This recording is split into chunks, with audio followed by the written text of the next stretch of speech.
আসসালামু আলাইকুম ওয়ারাহমাতুল্লাহ। সুপ্রিয় দর্শক মণ্ডলী, আমি আশা করি মহান রাব্বুল আলামিনের অশেষ রহমত এবং দয়ায় আপনারা ভালো আছেন। প্রিয় দর্শক মণ্ডলী, আজকে আমি আপনাদের মাঝে এমন একটি গুরুত্বপূর্ণ দোয়া ও আমলের কথা বলবো, যে দোয়া ও আমলের মাধ্যমে আল্লাহর দরবারে দোয়া করলে সে দোয়া আল্লাহ তাআলা সাথে সাথে কবুল করে নেন। সুবহানাল্লাহ। রাসূলুল্লাহ সাল্লাল্লাহু আলাইহি সাল্লাম বলেন, যে ব্যক্তি সব সময় আল্লাহ তাআলার এই গুণবাচক নাম নিয়মিত পাঠ করবে, ওই ব্যক্তি আল্লাহর পক্ষ হতে ধন দৌলত লাভ করবে। সুবহানাল্লাহ। এটি আল্লাহর রাসূল সাল্লাল্লাহু আলাইহি সাল্লামের ওয়াদা, আর তার ওয়াদা সর্বসত্য ওয়াদা, তার ওয়াদা আল্লাহর ওয়াদা। তিনি আরো বলেন, যে ব্যক্তি আল্লাহ তাআলার এই গুণবাচক নামটি নিয়মিত পাঠ করবে, আল্লাহ তাআলা ওই ব্যক্তির দুনিয়া ও পরকালের সব কাজ কর্ম সুন্দর ও সুস্থভাবে সম্পূর্ণ করে দিবেন। সুবহানাল্লাহ। তিনি আরো বলেন, যে ব্যক্তি আল্লাহ তাআলার এই গুণবাচক নাম নিয়মিত পাঠ করবে, আল্লাহ তাআলা ওই ব্যক্তির সকল কাজের ভালো ফলাফল দান করবেন। সুবহানাল্লাহ। প্রিয় দর্শক মণ্ডলী, আমরা হয়তো আল্লাহ তাআলার গুণবাচক খাস নামটি এখনো জানি না। রাসূলুল্লাহ সাল্লাল্লাহু আলাইহি সাল্লাম বলেছেন, তোমরা নিয়মিত বেশি বেশি ইয়া জাল জালালি ওয়াল ইকরাম বেশি বেশি পাঠ করো।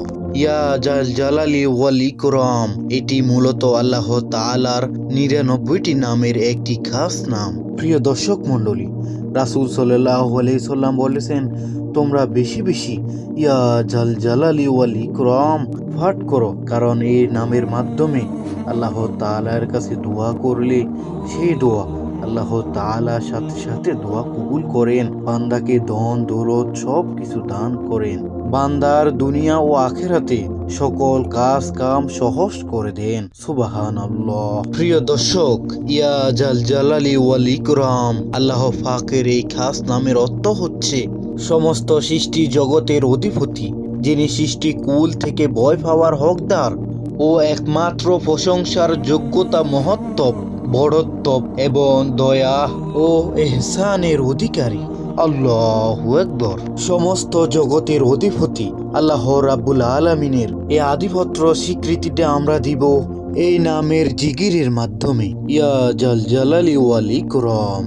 আল্লাহু আকবার। প্রিয় দর্শক মণ্ডলী, আল্লাহ তাআলার এই গুণবাচক নামটি বেশি বেশি পাঠ করবেন।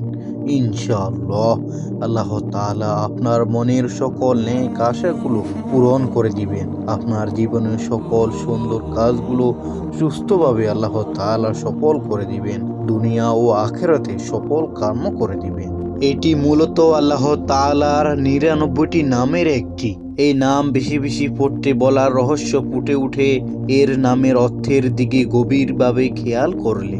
জালাল শব্দটি অর্থ সৌন্দর্য, পরিপূর্ণতা এবং বড়ত্ব ও মহত্বের অর্থ বহন করে। আর ইকরাম শব্দের মধ্যে উদাহরণ হস্তে দান ও প্রাধান্যতার অর্থ রয়েছে। সুতরাং এই নামে আল্লাহর স্মরণ করার অর্থ হচ্ছে একাধারে আপনি আল্লাহর প্রশংসা ও গুণ কীর্তন করছেন, আবার পাশাপাশি তার প্রার্থনাও করেছেন। নবী করিম সাল্লাল্লাহু আলাইহি সাল্লাম যা বেশি বেশি পড়তে বলেছেন, আপনার কি তা কম পড়া হয়? উত্তর না হলে এখনই শুরু করুন। ইয়া জাল জালালি ওয়াল ইকরাম অর্থ হে বড়ত্ব, শ্রেষ্ঠত্ব এবং সম্মান ও প্রাধান্যতার অধিকারী। এই দোয়াটি পড়ার পরে আপনি আল্লাহর দরবারে হাত তুলে মুনাজাত করুন, দোয়া করুন। আল্লাহ তাআলা আপনার মনের নেক আশাকে পূরণ করে দিবেন ইনশাআল্লাহ। দোয়াটি পড়ার নিয়ম হলো, প্রত্যেক ফরজ নামাজের পর 11 বার করে আপনি এই ইয়া জাল জালালি ওয়াল ইকরাম পড়বেন। আল্লাহ তাআলা আপনার যে কোনো দোয়া ইনশাআল্লাহ কবুল করবেন। আল্লাহর নামের মহত্বের কারণে, আল্লাহর গুণকিরণের কারণে আপনার সব নেক আশাকে পূরণ করে দিবেন ইনশাআল্লাহ।